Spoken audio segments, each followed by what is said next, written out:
Hey guys, welcome again to our weekly beginner Amazon Zoom. And tonight we're going to do our usual product research and Q&A. But before I start the Zoom, I want to ask you guys again to share, if you guys don't mind, like some wins from the past week. It could be Amazon related. It could be about your business, your career, family, health, and the wins can be big or small. So who wants to start? Can you hear me okay? Happy Valentine's, by the way. I forgot it's Valentine's today. No wonder no Happy one. Valentine's. Go ahead, Jerry. Um, I reset the prices for that inventory I was telling you about that got stuck. Nice. Okay. I know 6 of them went out. I think one got refunded, got returned, but they pretty much got cleared out. Nice. It's So good. that helped out a lot when you tell me to adjust the price. I didn't even think about that actually. When I changed it, they moved quickly. Nice. Yes. Good. It's a good win. And that's why I really recommend having a repricer, because imagine having a software, right, that reprices your products for you 24/7. Mm-hmm. So you're Yeah, always I'm gonna have getting to get sale. that. Huh? I'm gonna have to get that. Right. Yeah, but I mean, in the beginning, you can manually just do it yourself, right? Yeah, because once your product or once the price hits a buy box, it's like having it on steroids, right? You get all the sales like right away. Oh yeah, for sure. That's why we always try to get the buy box, because once you get it, even for like a few, hours or minutes, you get a bunch of sales until the buy box moves to like another seller. So it's good, Jerry. It's awesome. Yeah, I appreciate that. Thank you. Does anyone else want to share? Want to share, Brian? I was gonna pick people. Uh, yeah, I mean, just a super small win. I got a shipment delivered to the prep center and a couple items were broken. And so Oh, I really? just, yeah, I just messaged the supplier and they just refunded it Oh, without that's okay. having to return it. That's good. Because now you're Yeah, learning, right? The daily task, right? The right. content selling. So Yeah, there's gonna be some returns, some broken products. Sometimes it's very Yeah. minimal, but it's just good to learn it, right? And that way you know how to handle it when it happens again. So yeah, exactly. yeah, it's good, bro. Congrats, man. It's awesome. Anyone else want to share? I have a win from like this week and kind of half of last week. So I had to reactivate my account because I hadn't sold anything for a while. Mm. And like that whole process of like the passport and ID and names and stuff has always been like kind of a long one for me. At least it was the first time. And so the second time kind of around was similar. However, this time it actually ended up being a lot quicker than I expected it to be. So that was really cool. And Nice. then yeah, I was waiting on some extra cash to come through to kind of get the ball rolling again, and it came, and so I'm excited. Nice. That's awesome. Congrats. Thank you. I love it. It's a big win. Because now we have a store, right, to run. So What did you say? Yeah. now Now we we have have a a store store. to use. Yeah. That's the main thing about this, right? Just having a store. So it's a good win. It's awesome. All right. Anyone else want to share?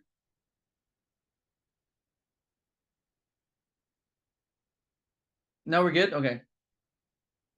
That's fine. Now we can do product research. I know it's boring. I know, but the more you see it, right? The easier it gets. So you guys agree? It's very boring and repetitive, but I feel like this is Absolutely. the only way to learn.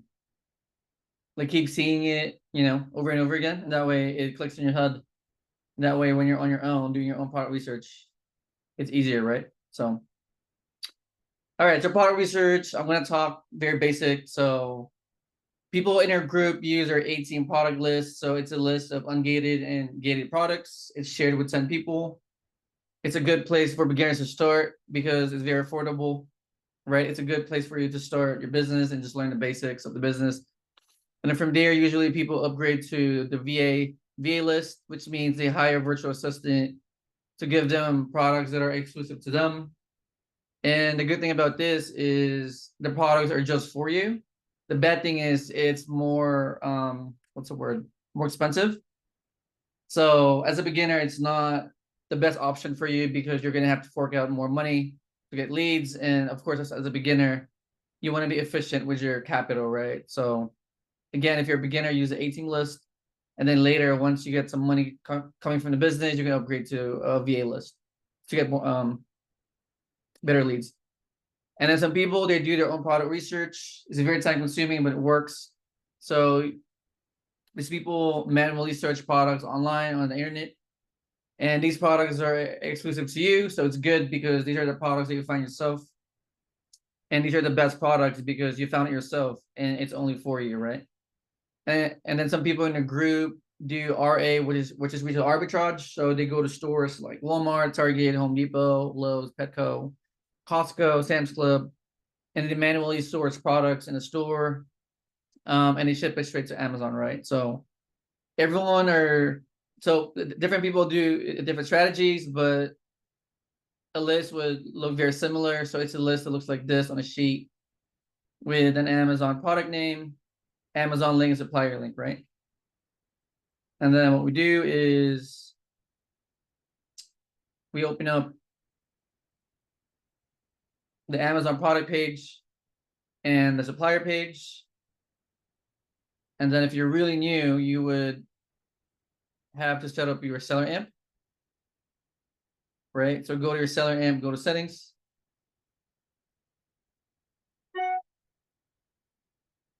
And then under additional cost, right there, you put 165 or 265 because we're paying 165 for the prep center to pack your products per unit, and we're paying about $1 or less for the prep center to ship our products to Amazon, right?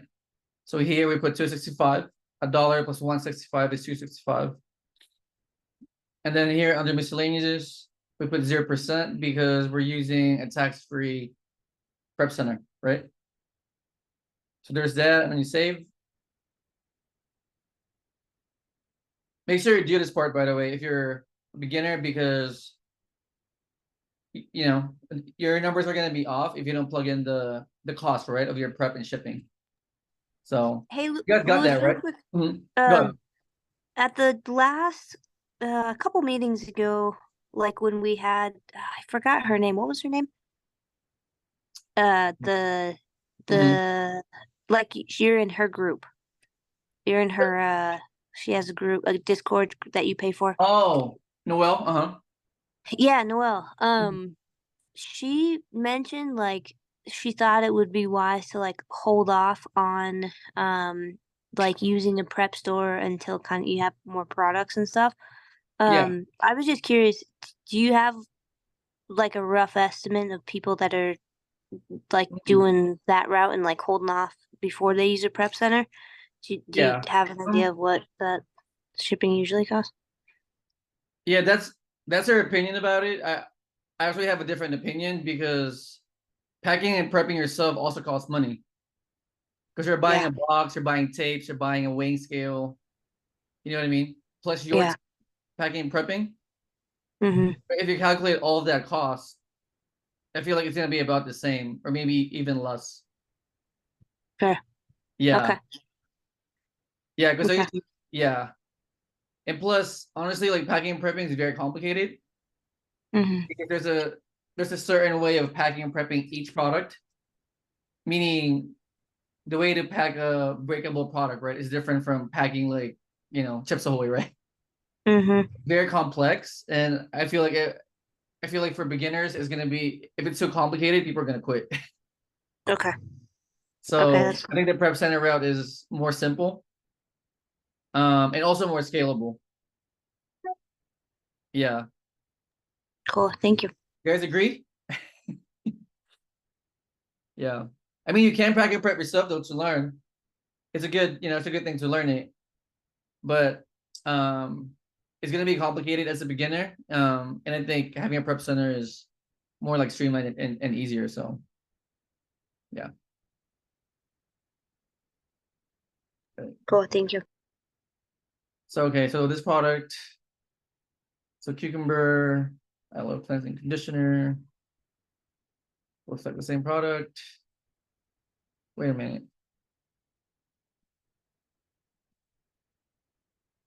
So okay, so this one is 16 fluid ounce. This one's 32, so I'm gonna pick 16, right? Same. What? They look the same. So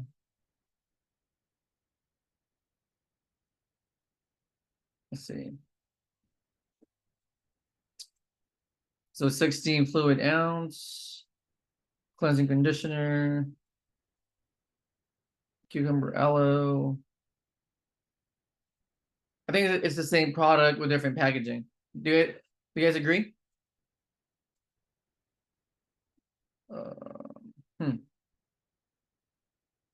Or maybe, yeah, I think it's the same product with different packaging.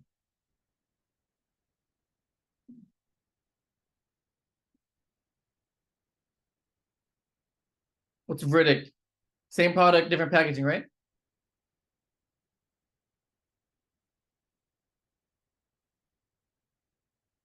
Yeah, same product, different packaging. So cost is, where's the cost? Oh, right there, $32. So plug in the cost here, and then your sale price is here, 48.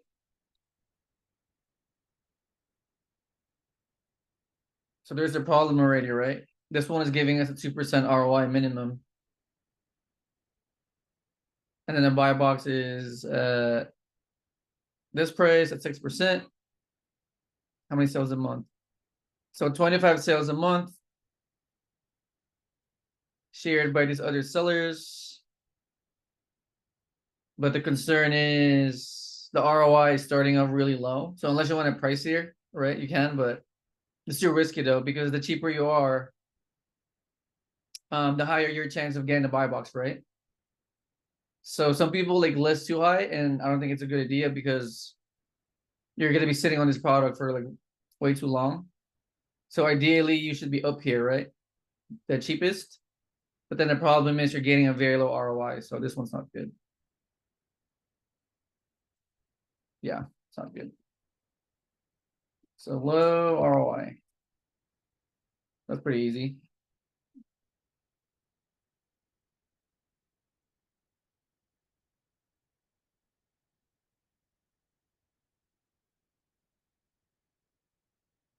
Next one, Neutrogena, fragrance-free, ultra gentle,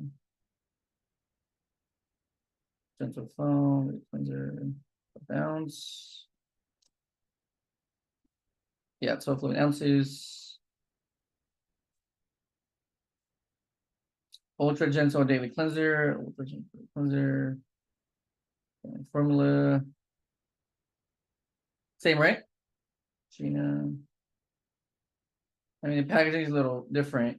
This one has letters or words there in the middle. Dermatologist developed for scans. Fragrance free. Is it fragrance free? I don't see it. Right there, fragrance free. So the packaging is a little different again, right? But I think it's the same product. What do you guys think? So same product, different packaging.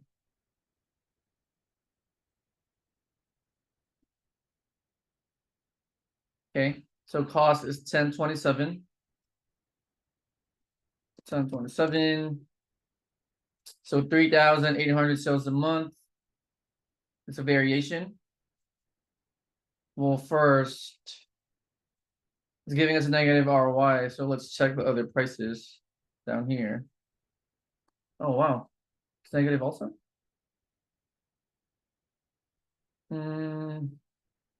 Why is that?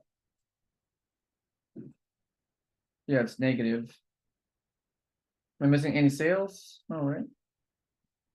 I don't see any sales. Yeah, this one's negative, obviously. So,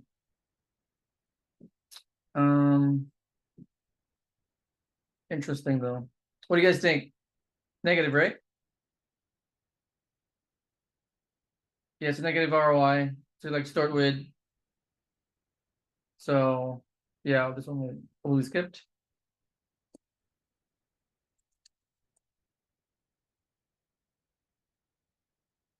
Product.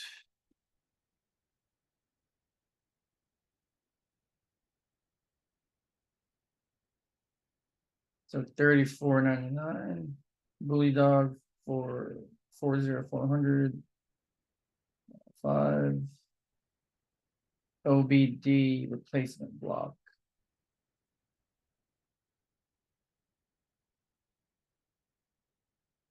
Okay.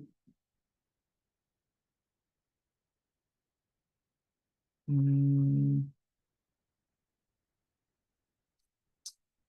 mean, it looks the same except for this, like, what is that? Like OBD2? This one's OBD.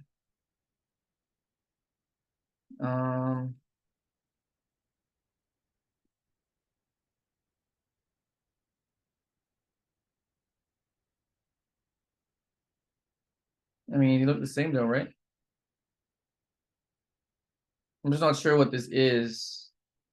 Like right there. If it's a typo or is it different? But the model number is the same. So 40400-105, right? Yeah. So this Check one and is see who the Hmm. manufacturer is. It says Manufacturer? Bully Dog, right? Yeah, Bully Dog. Yeah, just I don't 2 know. letters here I is kind wouldn't. of like messing me up, but huh? I wouldn't get it. I said I wouldn't get it just because I'm not sure. Yeah. Like the way I decide with this too is that I look at the data too. And if it's not even worth it, Yeah. why risk, right? I mean, this one is selling at 12 cents a month. So I don't think it's worth risking on a product that's selling like 12 times a month. You guys agree? And also it's a higher ticket product, meaning you're gonna be spending, like $35 per piece. So I mean it's gonna be up to you guys. But yeah, I mean this one is kind of tricky, right? Because you want to buy the wrong product, spend like $35 each, right? And then only make, like 12 sales a month. So yeah, this one products might not match. Too risky.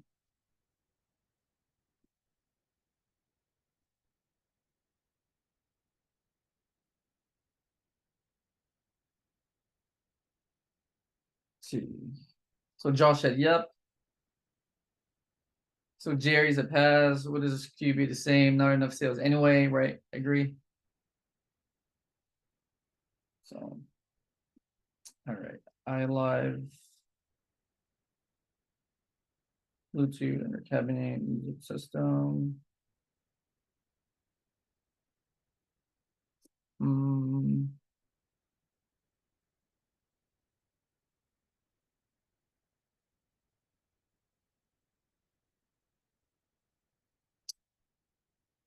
Let's see if this is the same or not. So 20 FM memory presets. So 20 presets, right? Right there. 20 presets. Okay. These products are so complicated right now. What's going on? IKVC 384S. Where is that?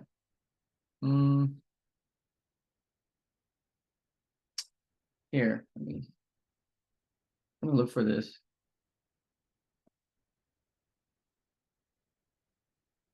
Where's that?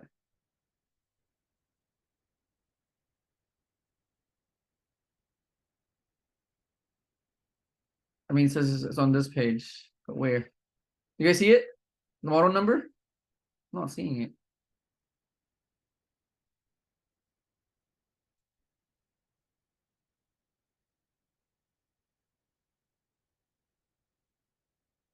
Where is it highlighted? I'm not seeing it.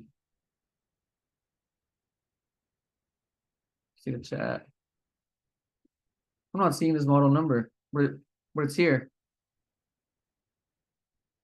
Hmm.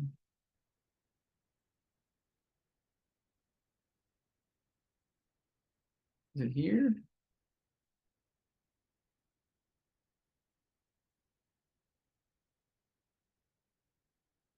That's weird.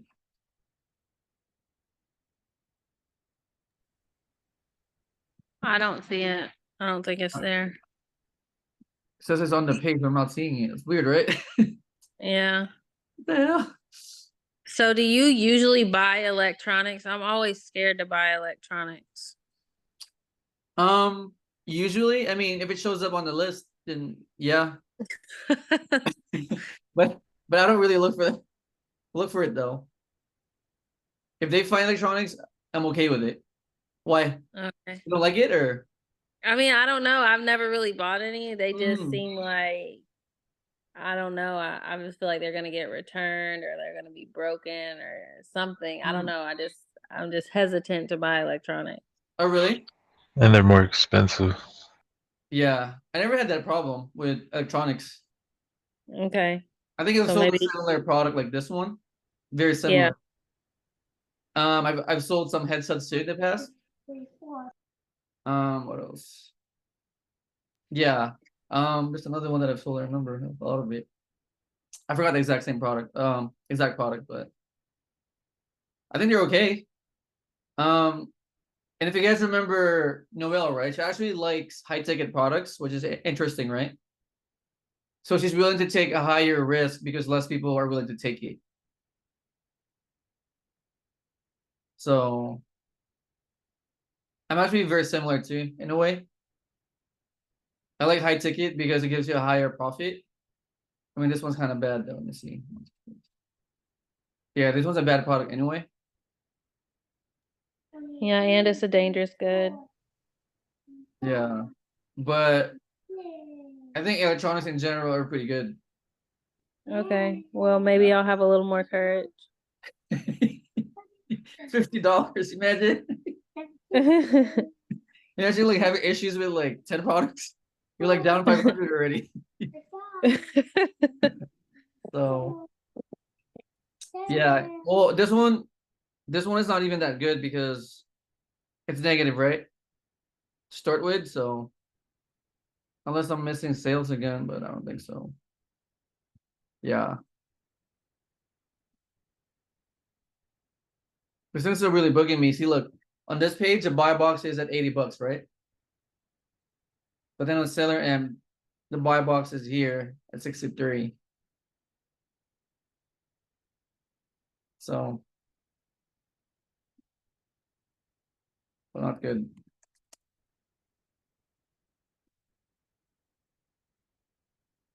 Product.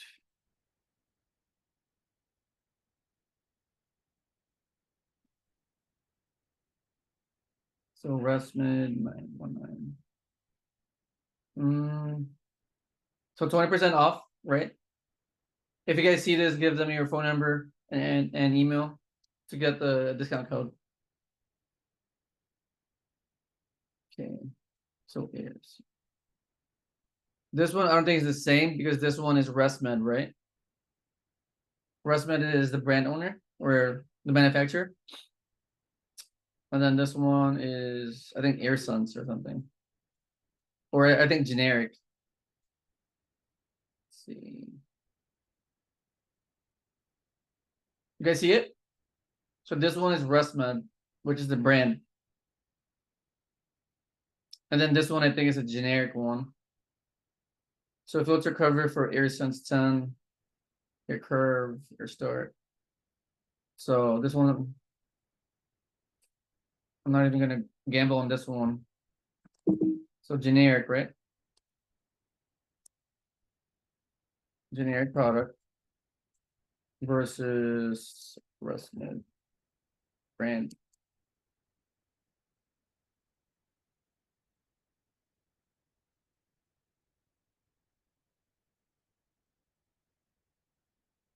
You guys caught that, right? Right, guys? It's very important. Generic versus a branded one.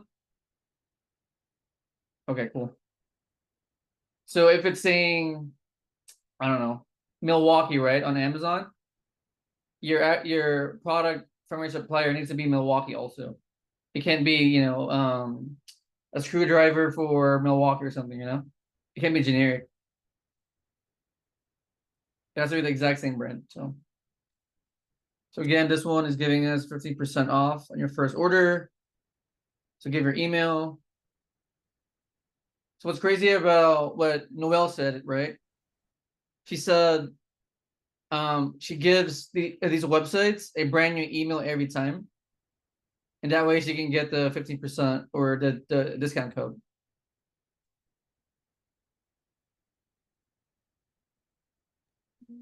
Cult Beauty is a good website.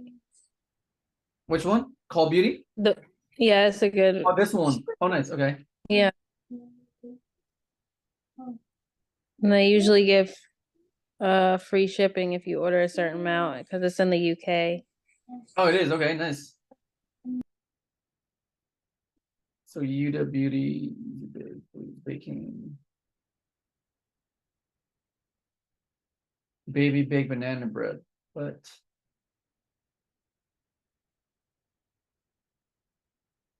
yeah, I don't do good with makeup. Okay, banana bread right there. Is that the color? What is that? Color, right? Banana bread color. Yeah. Banana bread. It's funny. So Jerry said cherry blossom is the color. Huh? Is it? Oh yeah, it is. So cherry blossom is the color. So what is banana bread then? What is that? That's a color. That's a different color. Oh, okay.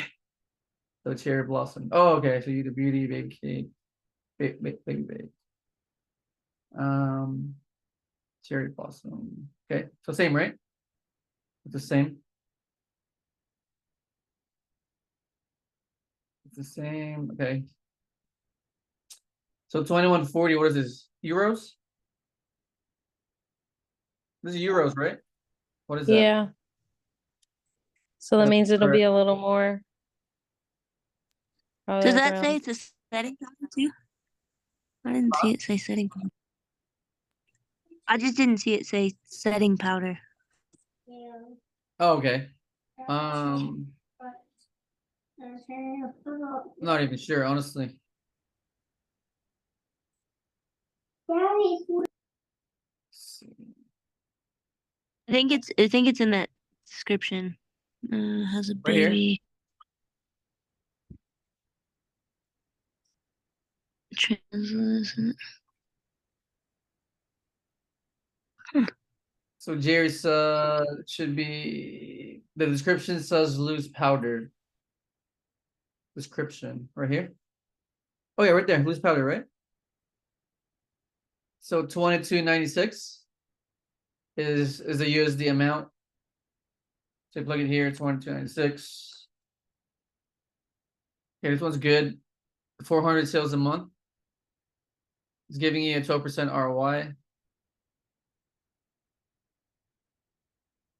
Yeah, this one is interesting because it's selling a lot, right? 400 times a month is a lot of sales per month. The only thing is it's starting you off at 12%. But after the first 3 sellers, it jumps up to like 34%, right? And then let's look at Keepa. So it used to be higher in price, but lately it's been sitting at, I want to say $42 right there. You guys see it, right? Right there, $42. And then here it kind of fluctuates up and down, but it's still selling at $42 pretty consistently. So $42. Yeah, I think this is good because it's been selling at $42, right? If you look at Kiba, it's been selling at $42 since January 1st, very consistently. I mean, it kind of drops a little bit, but then it goes back up again to 42. So I think these three people are going to sell out anyway, immediately. And then the price is going to jump back up to this price. So if you're sitting here, right, at this amount, you're going to be getting a 34% ROI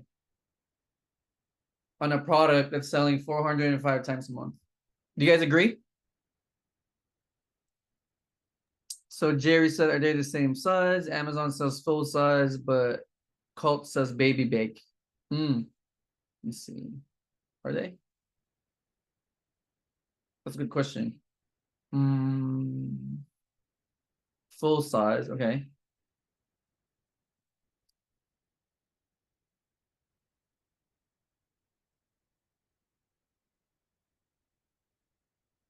Let's see, is there any size? Amazon did say one of them says 6 grams if we're talking about size. 6 grams? This one says 6 grams. I don't know what Amazon says. Right here? Well, see, like on the top it says 6 grams of the page. Like in the tab. In the tab. 6G. Oh, right there. Right there. Maybe product details.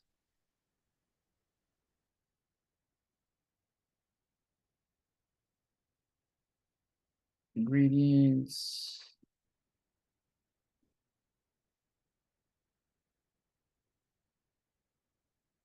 Yeah, I'm not sure. And plus I forgot, they're also giving us 15% off, right? So I'll go to discounts.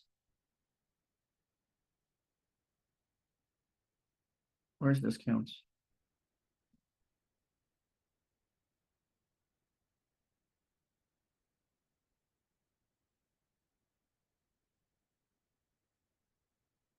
Where's discounts? Here's oh my god. Oh, right there.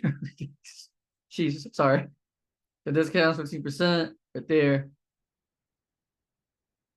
So I mean, this one's good. You just need to double check if the prices are I mean, if the sizes are the same.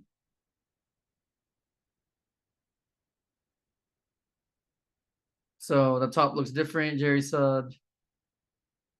Let's see. Yeah, you're right. The top is different. Yeah. So I guess what would you guys do? Test buy? You guys willing to take a risk on this and do a test buy or what? I think for this instance, I would do a test buy and take a risk on this because data is really good, right? Like 400 sales a month. ROI is really good. It starts at 32% ROI all the way to like, down here. So even if you're the cheapest, you're still getting 32% minimum. And plus there's a lot of sales a month also.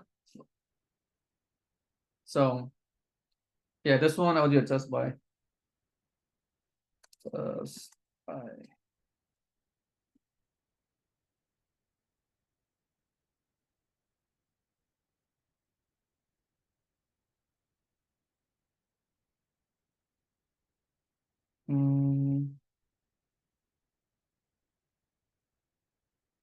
So boots.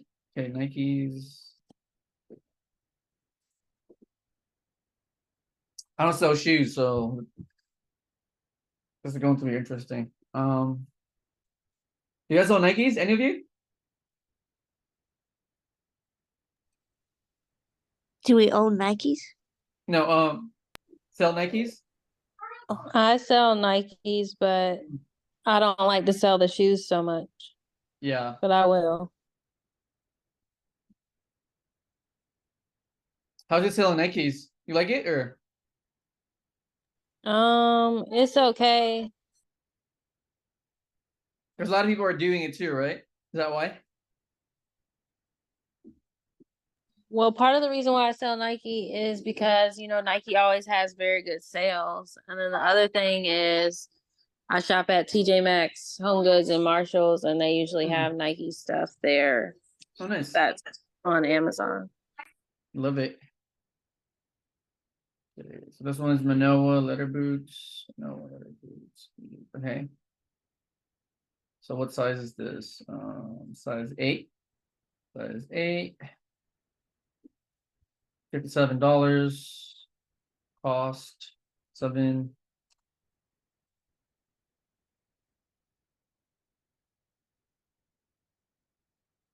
Wait a second. Oh yeah, you're right. Yeah. So it's size 8 on Amazon. So but yeah, you guys can switch this too. You pick size 12 if you want, size 10, 11 doesn't matter. I think the data changes though with different sizes, so just be aware of it.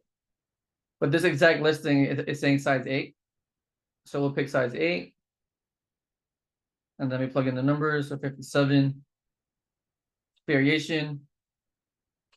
So 663 sales a month. So you go to variations, you pick the variation, right? Where's the variation? Right there. So 8, and then check. Let's see.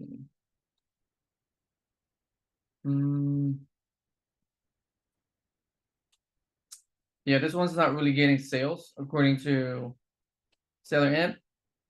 So lately I've been double checking it, and I usually go to Keepa and then go to variations. And then I look for the exact variation, which is so haystack velvet brown, right? Size 8.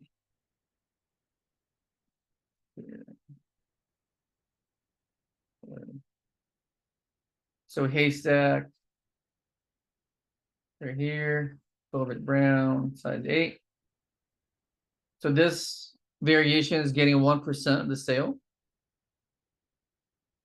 Do you guys see it? So Keepa, right? Keepa and then variations. And then look for the exact variation, which is haystack brown right there, size 8. And then under ratings, it's giving you 1%. So now I would go to the sales per month of the whole listing, which is 663. And then take 1% of 663, right? So 663 times 0.01, 1%. So this exact variation is getting 6 sales a month. So 6 sales a month. Hold on. Hold on, let me refresh it.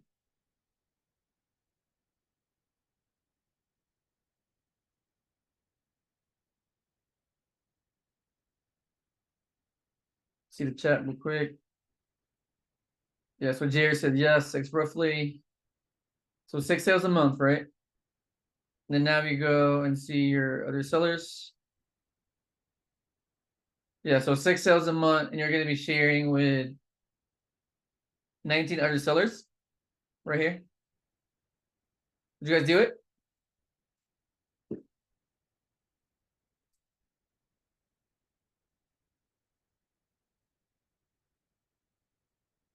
Yeah, Jerry's a no. Brian is sales are too low. Donnie's a no. Yeah, I agree. It's going to be. So Emily said, I will look into other variations. Yes, that's very smart. So if you guys see variations,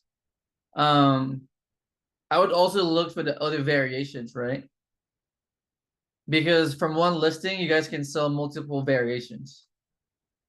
So for this instance, I would check it, right?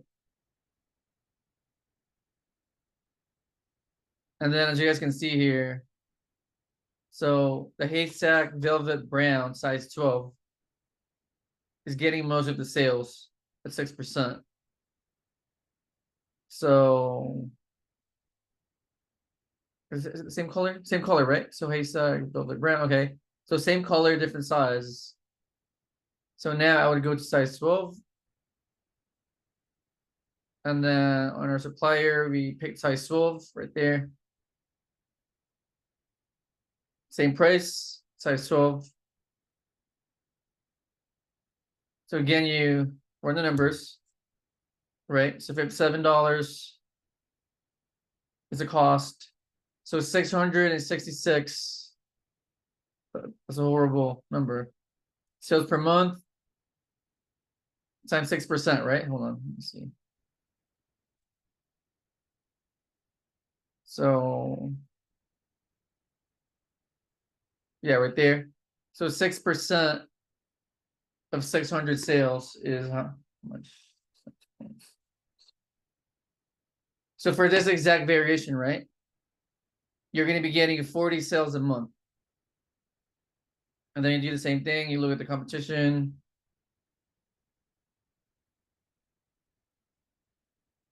So here, you're getting 40 sales a month at 20% ROI with this many people. Would you guys do it?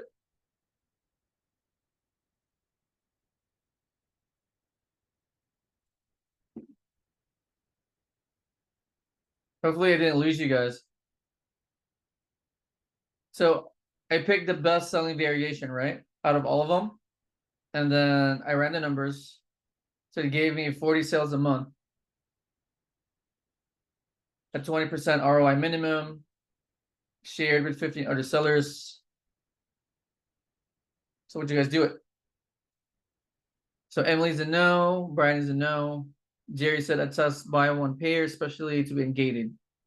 Okay. Yeah.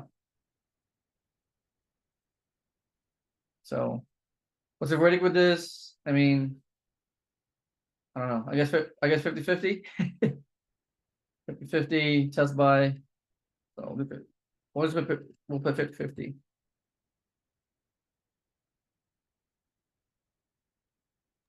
When I test buy shoes, I only buy like one pair. One pair? Yeah. Mm-hmm.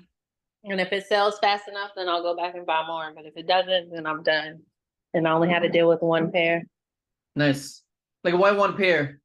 Like why not like 3 or I'm just curious. Because sometimes I like to try different sizes also. So I might get 3, but different sizes, not all the same size. Okay.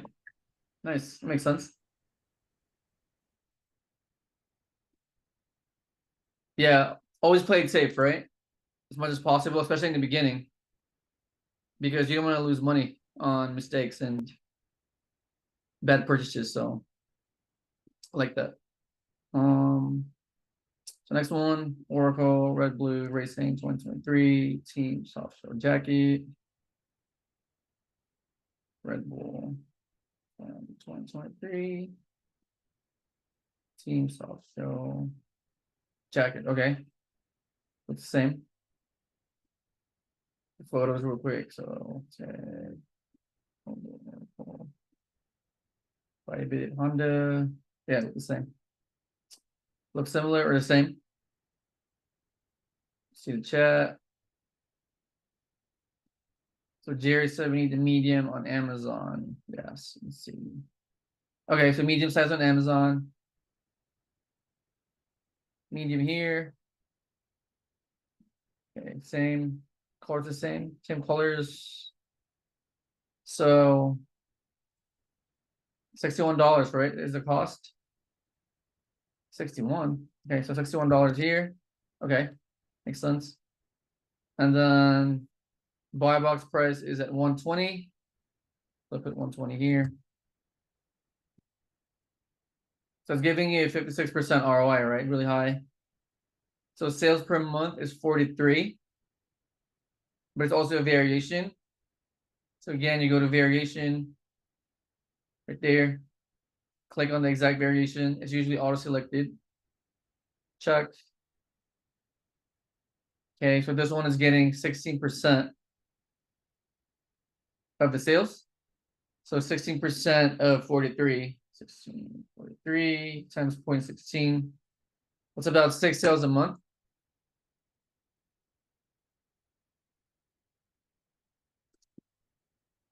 So 6 sales a month was giving you a 50% ROI right here, minimum. It's giving you a big profit though, right? Of $34 per sale. But it's only selling 6 times a month though. Would you guys do it?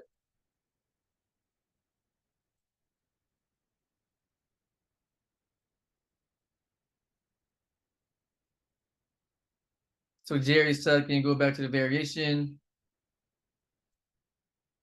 Yeah, right there. So large is getting large and extra, adult extra large, right? They're getting 33% each of the sales. Yes, those are review percentages, but we base the sales per month on the review percentages though. So it's not 100% accurate, but this is where we base it from though. So, I mean, I like what Brandy said, you know, maybe do a test buy on one size each. So maybe one here, one here, one here, one here, if you guys want to. That's actually a great idea. Very smart. So instead of going all in, right, on one variation, like why not like spread it out, right? 1, 1, 1, 1, or 2, 2, 2, 2. It's up to you guys. But if you buy, I mean, if you buy these 4, right, variations, I mean, they move. So I mean, if you buy 1 or 2 and wait a little bit, you guys are going to be getting a big ROI on your money. And plus, it's a high ticket product, right? $60. So you're getting a high profit too, of like $34. So, you know, it just depends on how you look at it. It depends on your risk, depends on your capital. But I think this one is good. So I would do test buy. So test by different sizes. You guys agree? Yeah. Thanks, Brandy, for the idea. It's really good. I never thought about that yet. Yeah. So buy one per size, right? Or per variation. That way you're more safe instead of going like all in on one variation. Now you're like spreading your risk, right, to different ones. So it's even safer, I feel. Yeah. Well, this one is no longer Hey, available. Louis, I'm just curious, why you didn't check Keepa on that last one. Is it just because the ROI is so high, like consistently across all the different sellers, or? I just forgot. Oh, Yeah, but we can look at it though. okay. Let's see.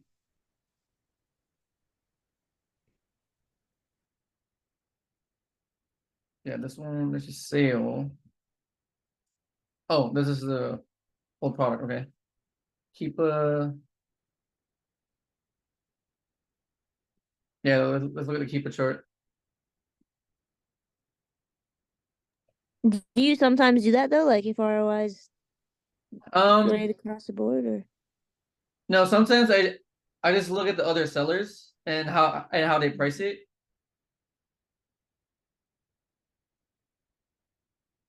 Yeah, right here. I kind of see like where they price it.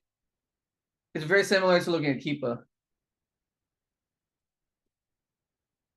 Yeah, I mean, Okay. but with Keepa, it's good that we actually checked it because you can kind of see it, right? Like here, the seller count is going up, and then here the price is actually going down. So it makes it risky because the price seems to be going down. So depending on how you want to play this out, it's gonna be up to you guys, but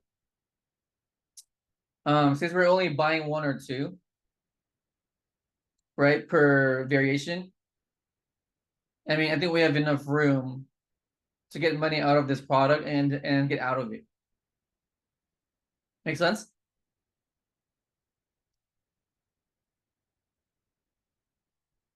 Yeah. So I mean, it's technically risky because of the way Keepa looks, right? So seller count is going up, price seems to be going down. But then again, if you're only buying one or two pieces, even if you're priced the cheapest, you're still getting a 50% or 55% ROI on this one. Maybe like sell two of them, make about $66 and just be out of it. So did it make sense?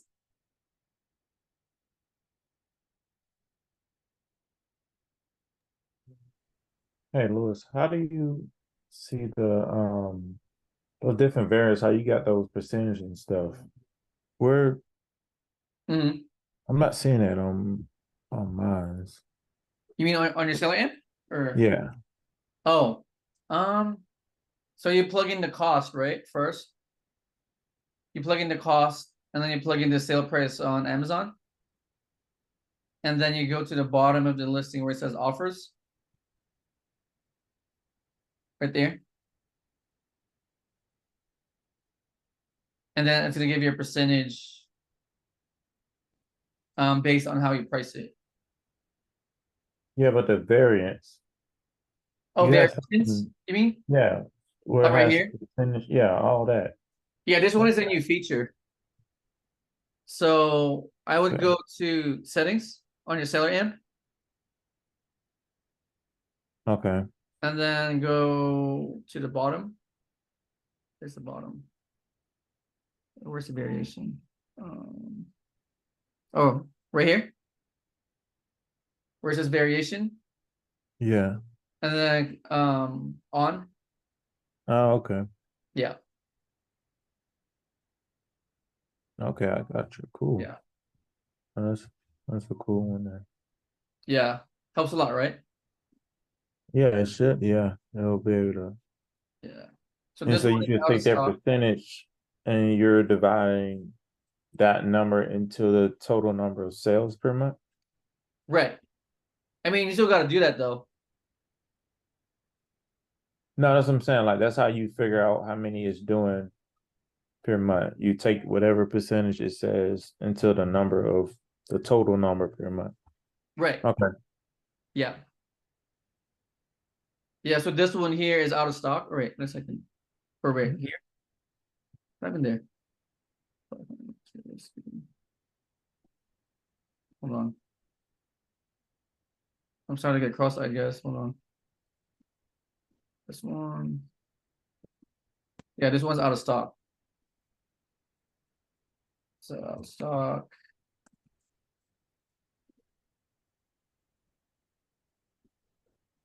The next product.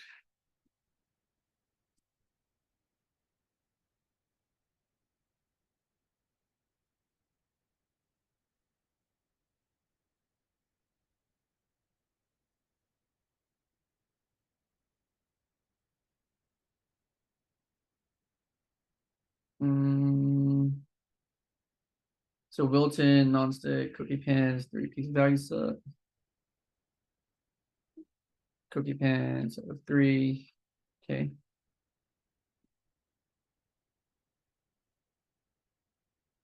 So there's a coupon code right there. So 10% off the total order of 75. Free shipping. Okay. So Wilton recipe. So this one is non-stick. This one is not saying non-stick on the title. So okay, so non-stick. Okay, non-stick surface. So it's non-stick. It's good. $16.99, right? It's a cost. So 16.99. That's negative. And then 10% off. Or wait, it's 10. Yeah, 10% off. So go discounts and click 10% off. This one is negative. What's going on here? Yeah, it's negative. I think the price, the supplier increased the price, I think, of this product, and that's why the numbers are way off. Because it's negative even after the discount. So yeah, this one's negative. If y next one. See the chat. So Emily said title looks different.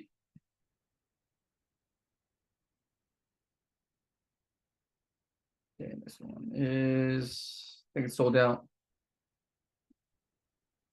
So side note, if products are sold out, I would make a list of all the products that are sold out. Make a tab on your sheet, because you guys should double check it every few days.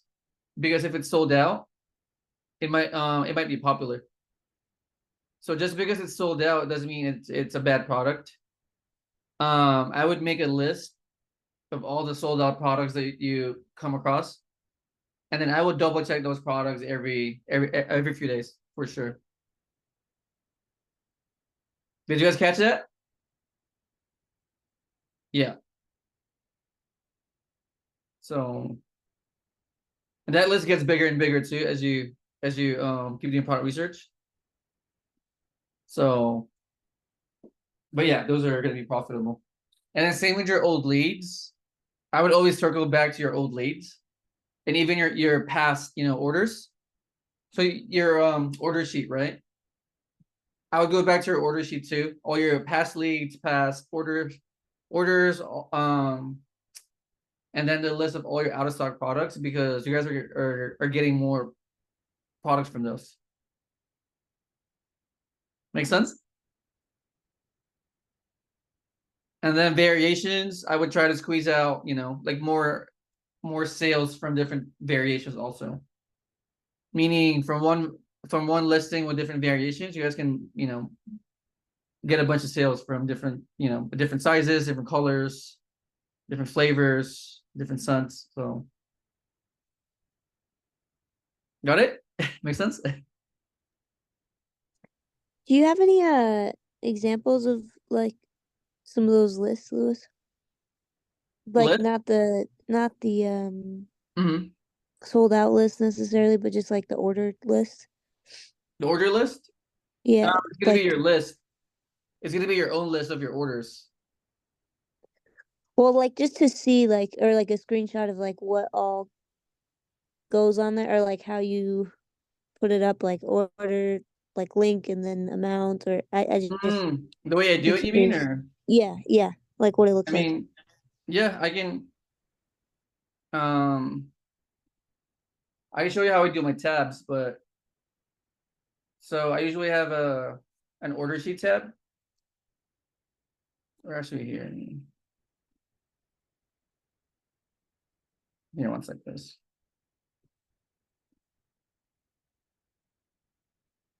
I'll pause the recording real quick. Search. What is it, Jerry? Mm-hmm. Because I wanted to go through the inventory and the tracking orders in Seller Central. Uh-huh. I'm kind of off on that. Inventory? Yeah, I'm trying to figure out what the heck am I looking at. I mean, you can share your screen if you want. Are you on the computer or? Yeah. I have like multiple tabs. I'm like, okay, where am I? Yeah, it's okay. Which one is which? Yeah, I got to figure out where I'm at first. Then I can share it. Okay. Let's see. Yeah, and while we're waiting for Jerry, does anyone have a question? Or like any processes that you guys are stuck with, or? Yeah, I'm just having trouble, I guess, with it. I guess I don't know, like maybe how long it takes for it to go from like the prep center to Amazon inbounding, before it's like available, Mm. so that you're like still doing like Mm-hmm. keeping your cash flow going. Because like I'm doing the plum method right now with the car, but like even still, like it's taking more than 2 months, or at least a month and a half before the thing's even available for them to even, buy it from Mm. what I'm seeing. So I'm not It, sure like what's going on there. it shouldn't take it that long though. Not 2 months. So if you buy it today, right? Your products should be received by the prep center in, I want to say, like 3 to 5 business days. The thing is, they wait for your products, right, to accumulate first, and then they pack it in one big box. Mm-hmm. Once they have enough, they ship it to Amazon. So from the prep center to Amazon should be another like 3 to 5 business days. Unless it's being shipped to different fulfillment centers. I had one order that they possibly lost that one. I'm talking to Amazon now about that, of course, Hmm. but they're gonna reimburse it or what? Because like they had Yeah. 10 reserved. First they had a reserve, and then they had it as inbound, and then they said, yeah, we're moving it to somewhere else, and then now it only showing 5 available, and they can't tell me where the other 5 are right Mm. now. So it's just like, what the hell with that? But I'm seeing, like, I guess what you're saying from the Oregon Prep Center, because like there are times where I'm sending them the receipts, like, hey, like it's showing delivered when y'all moving it out, as far as the shipment wise, because it may take them a while. Like you said, maybe they're waiting for, I don't know how many different boxes they need, stuff they need Mm. in order to ship stuff out. Because then once you get to Yeah. Amazon saying, yeah, once you get to us, it's going to take a few days, and then it's going to take about 10 days for us to inbound it. And then like it's like, well, damn, Mm. this is Well, no, well, I mean the best way to do it is to keep buying inventory. Because the sooner the prep center gets a bunch of your products, right, the sooner they can ship it out. And the sooner they can ship it out, the sooner Amazon receives it. Do you know that amount? Like, The box, I mean, varies. before they send I it mean, in? I want to say 30 to 50, but it could be more, a little more. Because it depends on the size of the products, right? Because their goal is to pack your box. That way you don't spend a lot on shipping costs. That's why. So I'm doing it at 10 a piece, like how you do the 10 test buy or whatever. So you saying how many they need in order to start to send it? I mean, it depends on the size of the product. I want to say like 30 to 50 units. Okay. So Yeah. that's one of the reasons right there. They're just they're waiting till it gets bigger before they ship it. I guess maybe Yeah. that's Or if you want to well, ship it out, you're going to be paying more for shipping done. Because it's usually $1 or less per unit. If they put everything in one big box, right? But if they don't, they're going to be shipping like whatever amount they receive, and your shipping cost could double or even triple. So like the most efficient way to do it is just to just keep sending products, and that way they can pack everything in one big box as soon as possible, and that way they can ship it out to Amazon quicker too. And the prep center doesn't get paid until they ship your products out, so I'm sure they're rushing to ship your products out. So that's not even an issue as long as they have enough. so what's cards or methods then? I guess it's funny because I thought the plum method would be the best method for it because you get the 2 statements, but it just seems like it's taking a little bit longer where you have to pay that full statement by after the second month. So like what other methods are people Yeah. using, I guess? Well, it's because you're still in the beginning stages, bro. That's why. Like, it's gonna come to a point where your spend is gonna all come from your business, or at least most of it.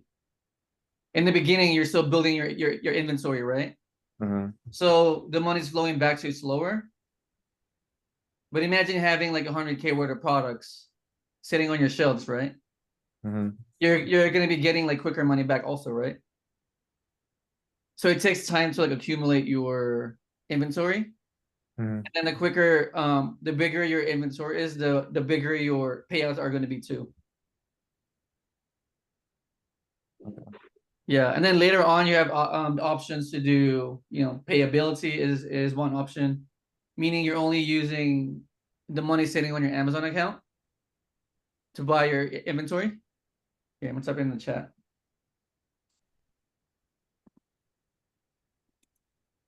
Right there.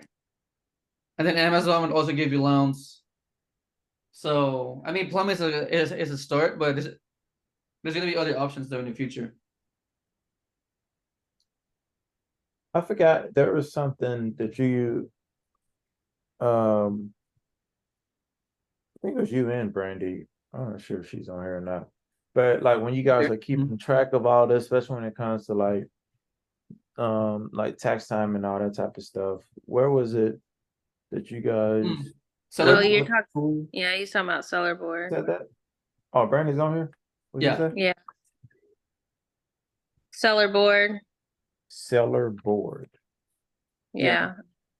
So You have that's for like tax. 0% APR cards, bro? Not right now. No, I don't have any zero right now. If anything, you'll have to maybe I'll get some, like qualify for some personal ones, but I don't have no personal. I have to look more into some business ones. Like I've been putting most of it Yeah. on business, and then I would use like my P-lock. My goal is to use my P-lock, pay it off, and then restart the clock again. But I was thinking that me spreading it out, it was gonna have enough time for it to pay back out. Yeah. But I may Well- just move more money with the different P-locks and just keep it moving until it comes out. Who's that? Yeah. Oh, that's, thing. Because 2 months, I mean, some products they sell, I mean, it takes like 3 months Yeah. to sell their product, right? Starting the day that it hits Amazon. I mean, some Yeah, are gonna sell quick, some are gonna sell slow, some are gonna sell like medium, you know? So if you're concerned about the 2 months, then I would use a different card. Or maybe just fund your Plum. Pay off your Plum, you know, with using cash. Yeah, that's what I'm thinking. I'm gonna have to do that route with it. Yeah. Thank For you. me, 0% card has been the best. I use Chase, the business unlimited, because you get 1.5% cash back also. But yeah, it's like Lewis said, like it's just because you're in the beginning and you have to compound the stuff you're sending into inventory, and then it'll have like a flow of selling and it won't seem so drastic. I don't know that I would start an Amazon store using the Plum card, especially because you have to wait like 4 to 6 weeks to get paid the first time, and then it's like a compound effect because you have your account reserve and all that. So if you can get a 0%, then you definitely should. Yeah, I think you said you said the Chase Business Unlimited. Yeah.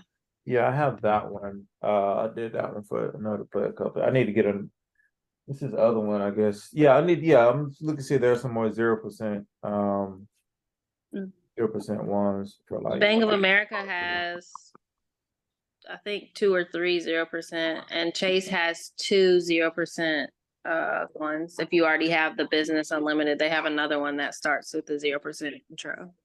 Okay. Oh yeah, I'm gonna look more into those then. Yeah. And that way you're not stressing out, bro. 2 months, it's not enough time. I mean, Yeah, you're getting a portion of it. You're getting a portion of your sales, right? But not all of it to cover your spend. So yeah, there's some coming in, but it's just not like, right. not for the full statement wise, like how Bernie's saying, like how, if you're trying to if you had constant cash flow coming in, then yeah, that would make a little bit more sense to use that method Right. then, or use a B lock. If I had a B lock, then it'll make sense that then none of it's in person because I really don't want to use my P locks like that for that method. Yeah, but I want to I'm say, looking for those. let's say you're spending like 5K a month, right? Consistently. Mhm. I want to say like month 5, maybe like month 4, you're gonna be getting back like 5K from your business. Mhm. You know what I mean? So spend 5, right, and get back 5. But it takes time to get there though. Yeah, until then you're gonna be like deploying a lot of capital in the beginning. And then later on you're gonna be paying off your cards mostly from your business, from your payouts. So Mhm. you guys agree?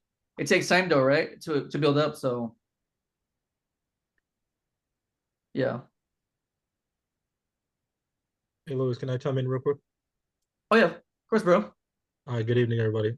Hey, Sam, I just wanted to say, I don't know if you were part of Rad's group or you were in the call yesterday, but since you do have the chase cards, once you start running out of the 0%, and you don't have a balance, I don't know exactly which chase cards have it, but some of them offer like basically a loan within the chase card itself. So you don't have to like, have a credit pull or anything like that. The interest rates are usually like between 8 and 12%.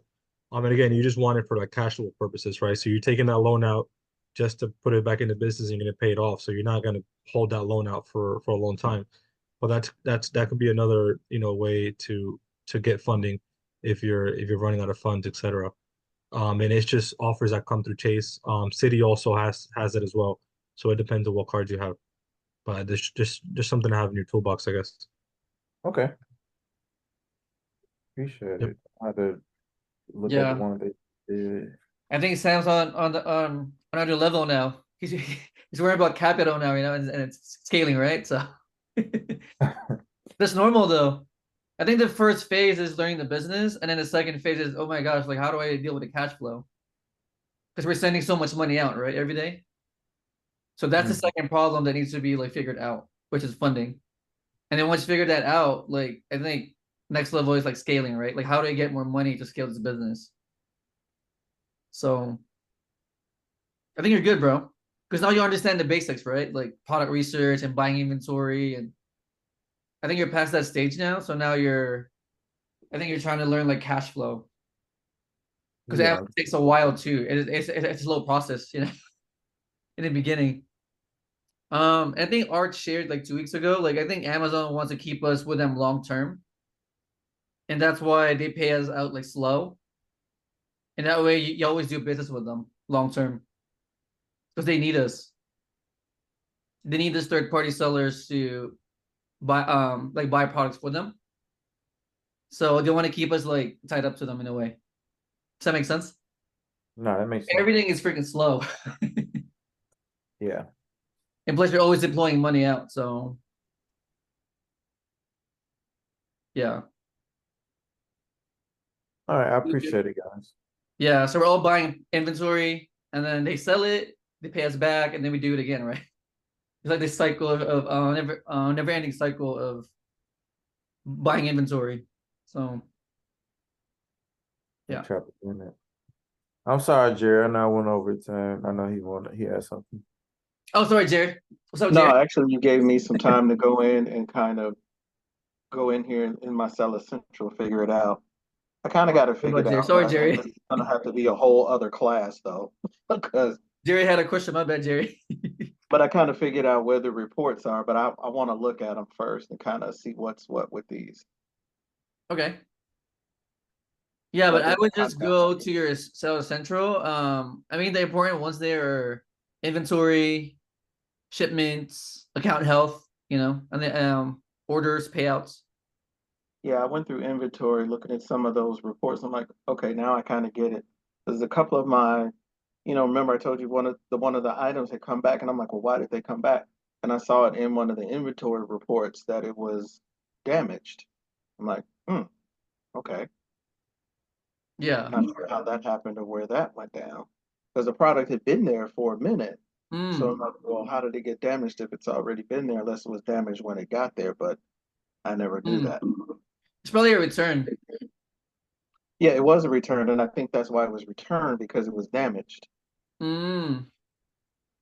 Could be. Yeah, it But could be that's why I damaged kind of along the wanted to, way with during shipment. yeah. That's why I wanted to kind of go into this a little bit more and say, oh, okay, now I kind of see where this stuff is. So let me Yeah, go and kind of scrutinize it a little better. right. So everything starts on your shipment tab. So like one shipment, well, how to explain it? So everything starts with shipments, right? And then once they're checked in, they go to inventory. Because I like following that flow and say, oh, okay, it's here, then it goes there, then it goes there, and Right. kind of seeing how that process goes. Yeah. So the shipments, the prep center does that part. It's not really us. Mm-hmm. So they take care of the shipments, right? They ship it to Amazon, right? So all your products should be under all your shipments first. And then once they check it in, it goes to your inventory.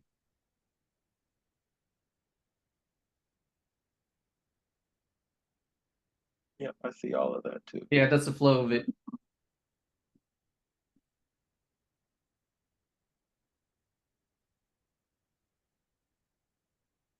Yeah, I would just start there first because there's so many tabs in there, right?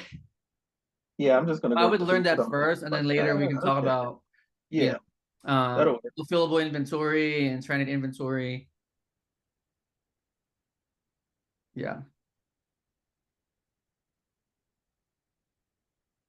Appreciate it, Lou. of course, bro. Doing good, man. There's all doing good. Taking action, I can tell. So taking risk, right? Buying inventory, trusting Oh about. yeah, do it all. Yeah. Any other questions, you guys? Is there any process you guys are stuck with? What's up, Ron? Hey, Lewis, I'm back. So I have a question. And it's most in the I guess the scaling part. What? Since I know you, Scaling part? yeah, scaling. Uh-huh.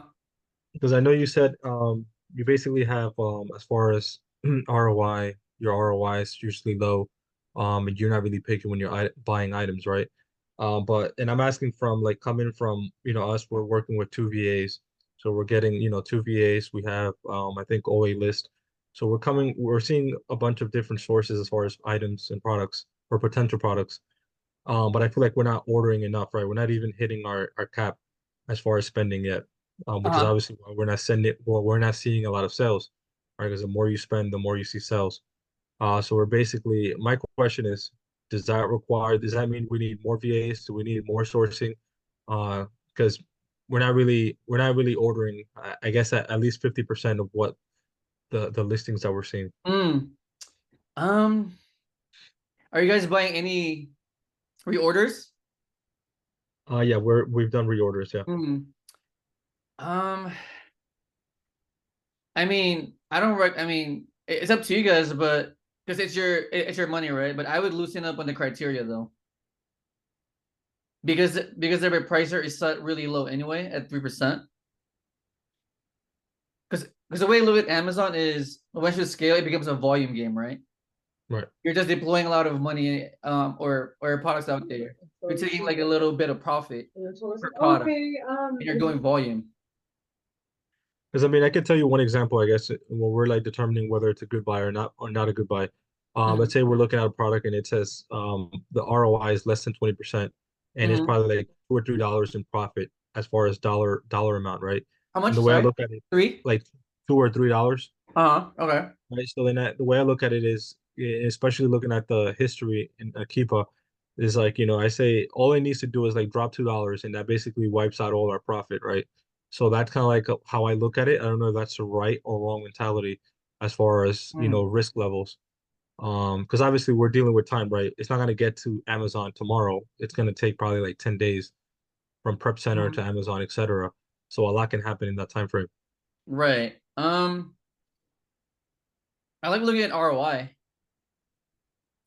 I don't really Regardless of dollar amount for regardless some of dollar reason. amount, Huh? regardless of dollar amount. Right. Just because I'm looking at my monthly spend, like not one product. Okay. If I spend, I don't know, 10, 20K a month, let's say 10K a month, right? To be simple. If I make 30% ROI, I'm making 3,000. And based on my aura settings, I'm seeing my ROI jump between 20 to 40% with my current setting. Okay, because I Yeah, mean the thing there is that I Uh-huh. guess the issue that I'm seeing is we look at ROI when we're purchasing the item, right? That's when we're doing our initial analysis.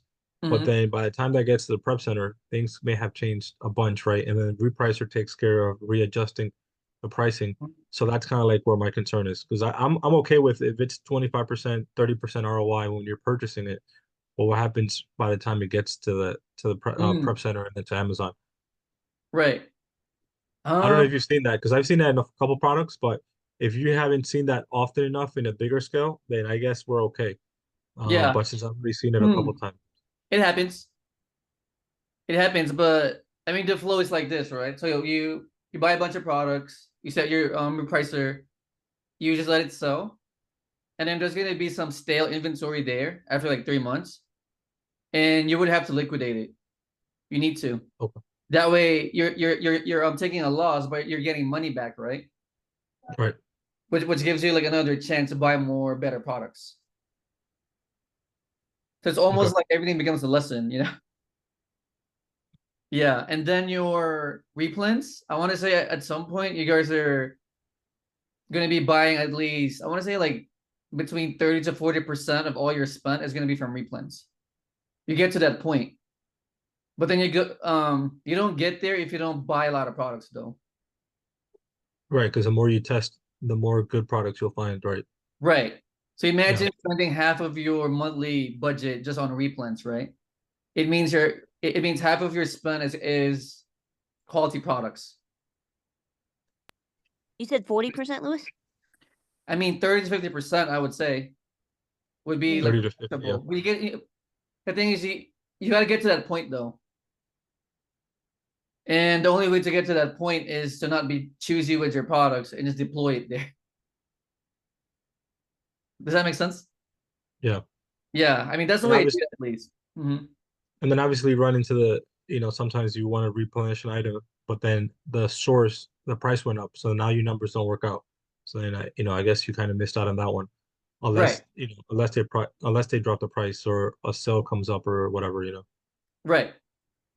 Yeah, and that's why it's good to be efficient, meaning like buy as much as you can from one variation or from a listing, right? With different variations. Really go back to your out of stock listings. Really go back to your ordered products. Check your out of stock inventory. So it becomes a game of efficiency. So try to buy as many as you can, especially the good products. Um, Gotcha. yeah, as you scale. So I guess I'm starting to understand now. I mean, obviously you've been in it for, way over a year. So by then you've already built a big enough list of replenishing, right? So you're not just focusing on the VA's list. You're Right. focusing on that plus, rebuys, etc. Right. So then that's taking up on all your monthly spend or budget. Right. So we just have to build up to that, I guess, to be able to, Yeah. Because yeah, the replenishables are going to carry your business. All your bad buys are going to be um saved by your good buys. gotcha. Yeah. And you need to be okay with liquidating bad products because it's just money sitting there, right? Like you losing 20% does not mean you're losing 20% in 1 month. It means you're losing 20% on 10 products that are bad. So you need to know your monthly ROI. It's always going to be positive, like no matter what, anyway. So Yeah, you know what I mean? So just don't feel bad losing 20% on like a few bad buys because overall you're still going to be positive. Yeah. It gotcha. makes sense. Appreciate it. Thank you. Yeah, so I would try my best to really get to the point where close to half of your spend is going to be replenishables. Yeah. Okay. So does that help? Yeah, appreciate it. Thank you. Yeah. And you guys are good there, right? With like product research, right? Oh yeah, for the most part. But it's just, as far as setting our parameters, right? Because we can say, oh, based on our parameters, this item may not work. But then again, based on our Mhm. conversation just now, we might need to lower those parameters so that the item could work. Or at least as a test buy, right? And then see how that goes. Right. Yeah. And then I would study your bad buys and I would study your good buys too. Like, kind of see like what happened there. Okay. Yeah. So I think you guys are doing good though. Yeah, we just haven't seen as far as a lot of movement or consistent movement, Mm, We just recently had a decent package sent out from the prep center to Amazon. So hopefully mm, once that hits, we can start seeing movement. But we just have to yeah. keep buying again so that they can keep sending out, right? Because we just had a shipment now, but what if the next shipment doesn't go out till 3 weeks, 4 weeks? Then eventually we're gonna stale or slow down again. Yeah. Um, that's And you're kind of okay like with when you capital too, right? You're okay with capital? yeah, and that's the thing. We haven't even hit our maxes yet. That's kind of like where the Mm, issue is. Because I'm sure if yeah. we start hitting our maxes, then we will see the Yeah. consistent sales and the consistent profits. Yeah, that's the thing. Like the amount of sales is very um congruent to your buy to your Purchases. monthly Yep. spend, huh? Yep. So, and then where are you at with your ratio? Like what's your buy ratio versus like money coming back? Is it evening out or Not quite yet because it's not happening fast enough, right? You have 30-day overhead, right? Like as far as monthly expenses that are on a just for things that you're signed up for, like VA costs or Mhm. whatever monthly expenses that we have. Since the money's not coming in fast enough to cover those, then that's where we're not seeing the profits kind of like making sense yet, if that makes sense. Mm, yeah. Yeah, Yeah. This may sound crazy, but the way to even out or to make more is to spend more. for sure. Yeah. And that's So the thing we haven't that we'd have to see I guess our filters, or we'd have to look at those mm, again and see maybe we can lower down our filters and be able to order more things that maybe we thought wouldn't make sense, that we should give it a try, or yeah. start sourcing more, or whatever the case may be. But we definitely have to order more to be able to see more sales and more profits come in. Yeah, I would loosen up your criterias. Yep. And I would be okay with taking like a lesser ROI sometimes. It doesn't even matter because you're using a pricer anyway. Right. So what's your like ROI on your pricer right now on I think Aura? it's at 5%. No, like what's the 30-day The, average? the overall, I'm not really sure. I haven't looked. Yeah, I'm pretty sure it's at like 30% ROI. I'm pretty sure. Yeah, but then again, that's the goal oral, right? And that doesn't take into account all the external expenses that we're signed up for, etc. So yeah, Yeah. So the way to gauge it is you would take your profit on Aura, right, in the last 30 days, the minus the dollar amount, VA, minus Amazon right, Seller Central, minus Aura, minus Keepa, Seller Amp. And that's how you kind of gauge it. right, Yeah. So if you see 30% on your Aura, it means if you spend 20K, right, per yeah, month, you're going to be getting how much is that? 6K? 6K, yeah, So 6K minus VA and softwares, basically. Yeah. So VA and softwares is how much? Like 800, right? 600 plus 17. Yeah, about like 800, right? yeah. So And if that's you're what I'm saying. spending, Like sorry to interrupt. We're not even. I don't think we're even hitting 5K spend. So mm, 30% of 5K is 1,500 minus expenses. You're not even seeing 1,000 profit. So, that's why I'm saying like the motivation is not there yet. Like you're not even seeing those big numbers yet because there's not a big spend, there's not a big sale. So the percentages and the numbers aren't hitting yet, but yeah, because we're not spending enough yet. yeah, it makes sense. Yeah, Yeah, but I would aim for, I mean, 10. I mean, 10 is a good, number to aim for, right? yeah. So, And the capital, thankfully, the capital's still there, right? Because we haven't hit those yet. But it's just a matter of we're being conservative, still doing the 10 test buys, sometimes 5, depending on the cost of the item. But sometimes we see big ROIs and we straight up want to go order 40 and 50, but we're mhm, still trying to be conservative and say, okay, it's still a mm, test buy, so we should still order 10. So I don't know if you ever break that rule of say, okay, this is a good ROI, high SPMs, maybe we should do a higher test buy. I don't know. if you ever do that. No, not really. Mm-mm. Yeah. Because anything can happen, right? Like brand might complain. Like so many things can happen there, right? Right. And then you're stuck with that So product. right. So I still stay within like 5 to 10. And if you heard Noel right last week, she does like 3 test buys, which to me is super low. Yeah. And then her next batch is just 10, and then she like gradually increases it, right? Her buys. But I think she did also say that she's doing self prepping at home, right? Or Did she's she? just a prep center. No, she used to. She said when she started, like, had 400 units a month that she was moving, she moved to a prep center. Oh, so she's at a prep center now. Okay. Yeah.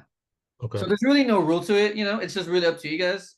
But I want to say the spend is pretty it's a measurable data. So I would look at the ROI on your aura, monthly ROI, and then just gauge it, like 10K times 30% minus expenses. Right. Yeah, aura's pretty accurate.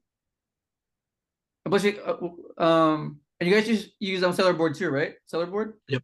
Yep. I mean, it's more even accurate, right? So if you guys have a monthly ROI, just run the numbers. We'll do. Yeah. Makes sense, right? Yeah, for sure. Yeah. I think you guys are in Thanks. the right track for sure. You guys are. I Yeah, think we just have it's to a matter see. of more like belief, right? Right, Like right. Because belief, sometimes belief. we see no sales coming in, and then all of a sudden we see a day that has, 600, $1,000 in sales. So it's like we're not seeing that consistency, right? So when we see a day or two with really slow sales, obviously that's due to low inventory. So it Right. goes against the purchasing, right? You got to Yeah. continue to buy consistently so that there's always products going into Amazon. Right. Yes. That's the flow for sure. Because Yeah. So once we you just got to stop get or we like just got stop to for get a into week, our first right? meeting. What's It that? goes down too. Let's say you don't buy for a week. Right. It makes a big difference because now everything is like delayed. Correct. Yep. Yeah, Prep Center is delayed, Amazon's delayed, and then you're running low on inventory. So your sales drop too, right? Yep. And that's why it sounds crazy, but we've got to buy products daily almost, Right. or at least be consistent with our buys. So yeah, love you, bro. Appreciate it. Good. By the Any way, I huh? just want to input. I Huh? don't know if anybody has any questions at the moment. No. It might be off topic of the wrong time, but for your question that you had for Rad last night, regarding taxes, right? Mm-hmm. So, I kind of understood what you're saying is like, if you want to put it more into the business, then the business is not writing it off as an expense. So then you're Right. going to pay more taxes on that. So it's not just about savings, but it's more about you can still invest it into other assets. It's still expended. It's just not you're not keeping it in the business, right? And you can still write it off into something that's an asset. You're not just gonna write it off as, okay, let me take a flight to Hawaii. Okay, that's just money that's down the drain, right?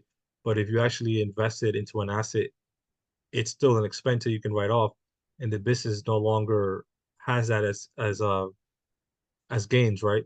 So you're not paying on those gains, but you've actually invested it elsewhere. So as long as you put the money elsewhere, then you can still write it off, not just blow it up, right? Yeah. Yeah. Exactly. Yeah. Yeah, Yeah. That's my question. Like, the problem with saving money, right, is that you're gonna be taxed a lot. right. But then if you keep deploying it, you're gonna end up broke. So I'm trying to find that balance, bro. Like, okay, like I made this much this year. Like, how much should I deploy? But just enough to have like cash sitting in the bank. You know what I mean? Yep. Because if you keep too much, you're gonna be taxed a lot. If you spend a lot, you're gonna be broke. You know what I mean? So I still don't know like how to balance it almost. So And that's the thing. I think it's a matter of determining the spend versus the invest, right? Because if you spend it, the money's completely gone. But if you're investing it, which is still all writable, like you can still write it off as a deduction for the business. You're investing it into something that you can either cash it out or you can still produce money off of that investment. If that makes sense, right. But invest right? with though, like courses, coaching, consulting, like products. I'm Yeah, not it can be. out of ideas. That's why. Yeah, okay. Okay, I see what you're You know what I saying. mean? Yeah. Like where else can I put my money? Like if we've traveled already, we went to Japan. I mean, um, I just don't know where to put money, except real estate. The problem with real estate though is that I don't want to be a landlord. So Right. I mean, you could always deal with property managers, but then you still have to deal with them, right? right. So right now Yeah. I'm just in this limbo where if I hoard money, I get taxed a lot. But if I keep spending it on, on BS, right? Just lower my taxes, it hurts me too. So yeah. You can also look into, and again, this could be another topic for another day, but you can look into syndications, which is through real estate. Mm, And basically you're investing, big chunks of money, but you're doing it as passive, you're a passive investor. So that it basically just like a silent partner. You're not making decisions, you're not a landlord, but your money's there, right? And it's invested. And you still write it off, so you're not paying taxes mm. at that moment, and then you kind of keep doing it on a cycle. Yeah, that makes sense. Yeah, but we can talk more about that Yeah, at because a Brad later time. said being mindful with your spending, right? But then if you Yep. stab someone, you get taxed a lot. Yeah. So, Yeah. yep. So Brandy? Nothing. Oh, nothing. Okay. I was gonna say you can do, put money in your insurance policies and you can just keep funding them and not pay on it too. Yeah, makes sense.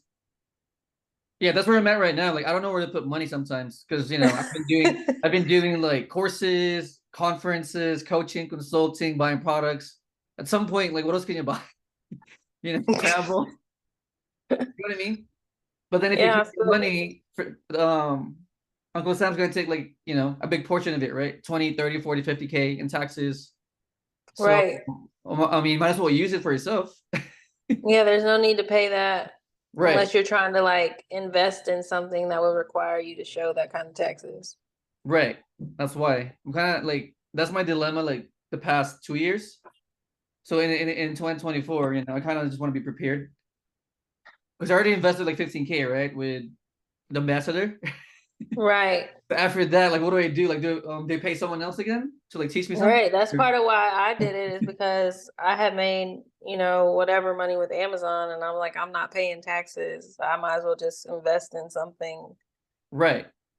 instead of having to eat that and just give it away. Yeah. Exactly. So it's either spend it yourself or give it to the IRS, right? Right. So yeah.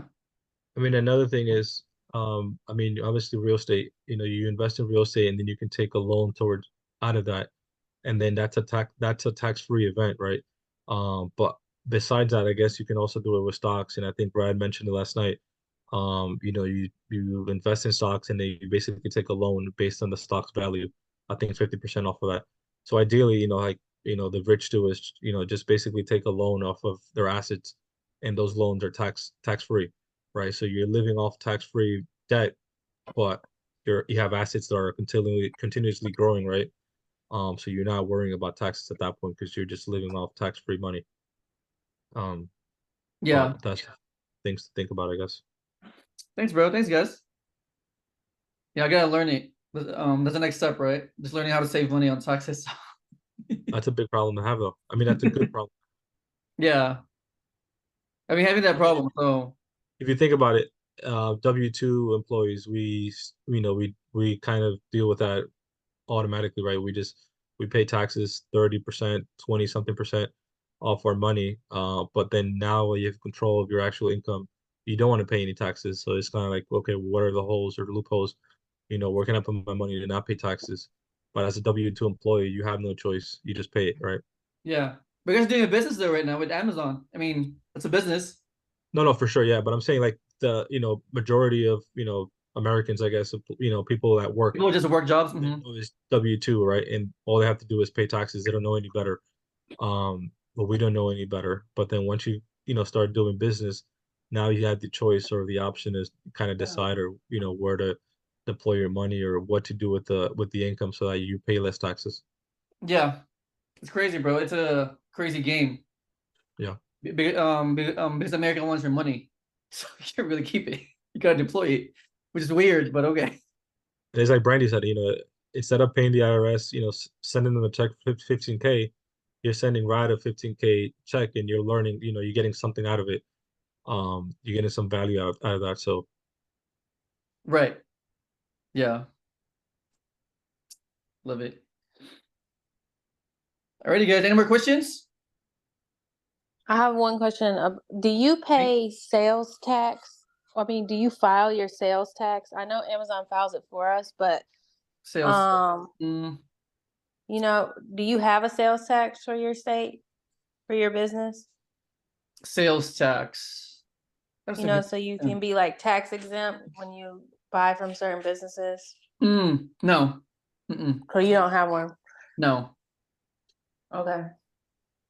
Because Yeah. I didn't know if I'm still supposed to file every month and just say 0, since Amazon is like filing what they collect on my behalf. Yeah, I don't think it's on us. It's on Amazon. Yeah, because they're taking the sales tax, right, from the buyers. It goes to them. Because Noelle has said something like she still files for her state 0, but then Amazon files whatever they file. But I don't know what state she's in. I know it's probably different for each state. But I didn't know if you had any insight. No, it's not on us, or at least not for, at least in my state. It might be different in other places, but I talked to my CPA about this like 5 years ago. We don't collect sales tax. We don't. Right. So if it's on eBay or Amazon, right, they take the sales tax, and they file with the government. We just gotta file our income tax. Okay. Yeah. So whatever we make is gonna be taxed, right, by the state and the feds, right? So yeah. All right. I have a question too. And this may be like Brandy, feel free to chime in too, but Lewis, both of you guys, I mean, and anybody else that's made, significant amount of money on Amazon. When Noelle was talking, like she was pretty set on only work, at least from what I heard, only like using products with 30 to 40% profit margins. And like to the point where she was like, my CPA said like using less is like messed me up. And so I'm just curious, like, that kind of made me feel like a little bit of pressure not to set the repricer so low and not to really work with much outside of that realm. And so because it sounded like she just felt like anything she does or her business would be upside down if she was working outside of those margins. So I just want to know, like, from your guys' experience, if you see that as well. Not really. I mean, at least 20% is good, at least. Yeah, that's the way. Okay. I typically I like it to be like 25%, but it doesn't always have to be 25%. Like I haven't found an issue with it going lower. But the only thing is obviously if it requires so much work, like me personally, because I pack it myself, then I'm not gonna do it if the return on it isn't good enough for me to be like, it's worth me to package it up and send it in. But as far as being upside down in the business, I don't think it'll make you upside down as long as the numbers are right, even if it's a small percent. Like Lewis does 3% for his profit. That's not your ROI, right, Lewis? Or you bring your ROI down to 3%?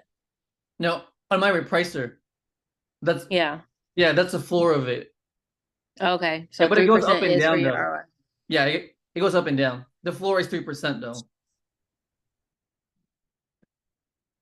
Yeah. No, but the monthly ROI though, overall is gonna be like 20 to 40%. Okay. Yeah. So that rather than like watching each product individually, you focus more on the monthly ROI, making sure it's keeping it 20 to 40, and then that voice is so cute, and then pans out there. Okay. And your CPA's never like given you like the side eye like Noel's CPA? Okay. No, Cool. not really. Okay. Yeah. I mean, there's no. It's just her preference, right? Like her test buy is 3, our test buy is 5 to 10. You know what I mean? Like my rebuys are like 20, Okay. 30. Her rebuys are 10, 20. So it just really depends on your personal strategy. But I think the main thing as a new seller is just to do it first. You know, like learn the game and see your numbers and then come up with your own style. Because Okay. if you go on YouTube and listen to different people, they say different things anyway. Okay, that's fair. Yeah. I mean, some people hate prep centers, you know what I mean? Like I can even see myself prepping myself. There's no way. So Yeah. Okay. yeah, some people like Yeah, wholesale, some people like some people say always bullshit, you know what I mean? Some people say, oh, like wholesale is you know what I mean? So, some people say, oh, RA is not scalable. Some people say, oh, RA is great for margins, right? I think if you're doing 20,000 in sales or more, you definitely can't prep it yourself and be consistent. Like there's just no way. I Yeah. don't think. And just don't worry too much about the numbers. Like, yes, have your parameters, but don't worry about it too much. It's all gonna work out because some stuff you're gonna get way higher ROI. So then it's gonna even it out. Right. Yeah, Okay, remember thank you. the jacket earlier? It was giving you a $30 profit, remember? Yeah. Mm-hmm. So those type of sales kind of carry your ROI too. Okay. That's Yeah. good. So Thank Ron? you. No, I just wanted to chime in on Emily's question. And I guess, everything is all relative to your numbers, right? Because for Noelle, she could be focusing on maybe 30% or 40% based on $5,000 spend, right? So that might be the ROI required to get her net dollar amount of profit per month, right? But if you're doing 100K in spend, this is just an example. If you're doing 100K in spend, then you might be okay with the 10 or 15, 20%, right? So it all depends on your numbers individually, as far as ROI. Obviously, as long as it's still in the green, it could work out. But also, as Brandy said, depending on how much work and effort you're putting into it, how much are you getting back out of it, right? So I think it's all relative, but I don't think you should let that kind of skew you away from, oh, I need to focus on 30 to 40%. Unless you're following exactly what Noel is doing. But based on whatever you're doing, you just got to see how your numbers work out for you. Yeah. Thank you. I've heard a wholesaler, he's like, oh, I'm okay with 50 cents profit per unit, but I'm going volume. Right? So that's like super opposite of what we're trying to do, right? Like 50 cents per unit is his target. I've heard booksellers say, hey, I'm okay with waiting 8 months to sell one book and get 90% ROI. So that's the opposite spectrum, right? Of volume. So I guess just find your style, really. But our method works. I mean, it works. And then like once you learn the basics, I would just come up with your own style. You guys agree? All right. Yeah, there's no Yeah. wrong way to do it. It's just learn skills and start experimenting. Yeah, Brandon does FBM really well too, by the way. So I mean, she has her own way of doing things, and she's very successful too. So Yeah. yeah. Alrighty, guys. Thanks, guys. We good for tonight? All right. Nice chatting with you guys, and I'll see you guys next week. Okay.